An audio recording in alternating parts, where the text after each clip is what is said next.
More than one character could be onto Emmerdale killer John Sugden next week, as spoilers tease an unlikely person could rumble the truth. It comes as Nate Robinson's real killer is unmasked, when the police deliver some shocking news. His family learn who really killed him, but it isn't John who gets named by detectives or who even confesses to the crime. There's big twists ahead, and it could lead to the downfall of John, who sets a plan in motion. While it kicks off perfectly, a couple of errors could unravel the whole thing, and see him exposed for 2 murders. More is to be revealed, by spoilers details some big twists in the fallout to John orchestrating framing newcomer Owen for Nate's death. John accidentally killed Nate in September and dumped his body in the lake, with it only discovered weeks ago. Amid his family coming to terms with his death and people being blamed, Owen, who was recently seen drugging Robert Sugden before trying to flee with him, makes a return to the village. Robert's brother John turned him away then and saved Robert, and in upcoming scenes he's shown kicking him out of the doctor's surgery. But it seems upcoming scenes will show him setting up Owen, claiming he has confessed to Nate's murder. This is delved into next week when detectives reveal they have a confession and even a motive, or a story of what happened between Owen and Nate. In a dark twist though, Owen is dead, with him believed to have taken his own life.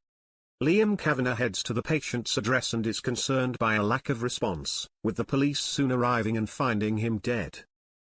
When a detective finds a suicide note on his laptop with a written confession to killing Nate, John's plan seems to be working. So has he struck again and killed Owen, before pinning Nate's murder on him? More importantly, will the story be bought? When Nate's dad Kane Dingle and wife Tracy Robinson are told the news, they are struggling to process the information. John then acts shocked about the ongoing events, and when Robert finds out he's left shaken, especially given what happened with Owen just weeks ago. But all this does is raise his suspicions over John, given the coincidence that Owen is apparently involved. He decides to investigate, especially when he learns John has been at Owen's house right before he died. Robert sets up a meeting with Owen's brother Steve, and is left reeling to uncover Owen can't have killed Nate, as he had a tight alibi for the day he was killed. Robert heads to the police station, claiming to have new information about Nate's murder, but what will he reveal, and will John be exposed?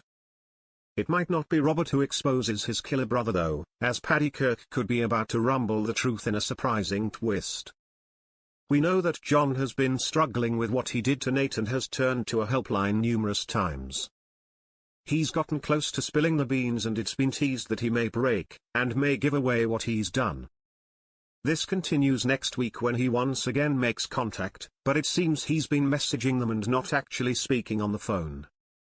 Next week, his volunteer suggests a call rather than a message, which would give away his voice. So when it's revealed next week that Paddy is volunteering on a crisis helpline, surely this could be a major hint that he is the volunteer John is messaging, and if yes, then surely it's only a matter of time before Paddy hears John's voice and realizes what's going on. As for Robert next week, he's still causing drama as he continues to plot behind Moira Dingle's back after convincing her to sell him the farm, while in cahoots with Kim Tate. With Robert then planning to sign over to Kim, he's stopped in his tracks by her desperation and senses she is hiding something. Kim tells Joe Tate no one can find out their plans, so Robert does some digging to see what she's after the land, but soon Kim flees to Dubai. With it left in Joe's hands, who goes to see Moira and reiterates Kim's offer to buy the farm. Moira has a difficult decision to make, but what will she do, and what is Kim up to? Elsewhere next week, Marlon Dingle is gutted when daughter April Windsor refuses to return to college, and Terry's drama for Mac Boyd and Charity Dingle. When Mac finds out his wife has offered to be her granddaughter Sarah's surrogate without even telling him, he's aghast, and it leads to an explosive argument. It's Eric Pollard who's told Mac all, leaving his grandson Jacob Gallagher furious. Soon Eric tells him and Sarah he's worried about her shortened life expectancy, and that's why he's sabotaging things. Mac and Charity can't come to an agreement meanwhile, and soon he gives her an ultimatum: it's the surrogacy or their marriage. So will the pair split for good? Emmerdale airs weeknights at 7:30 p.m. on ITV1 and ITVX, with an hour-long episode on Thursdays.